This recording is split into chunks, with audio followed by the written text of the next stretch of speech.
Hi, I'm Jessica, an e-learning specialist, and I'm here to show you how to use the tabular format in Excel. So, the tabular format is basically what Excel is. It's pretty easy. Just have to remember that the down is known as columns, and they're labeled by letters, and across are called rows, and they're labeled by numbers. And because it's a tabular format, you can actually tab through your data. Pretty easy. One great function starting in 2007 all the way through 2013 is you can highlight your data and format as a table. You've got these great pretty styles you don't have to worry about. And a table has headers. That means the top row might be your labels instead of your data. So I'm going to do that. And now I've got a table, real simple and easy.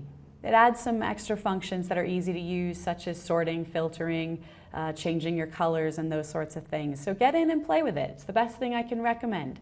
I hope that this helps. Have a great day.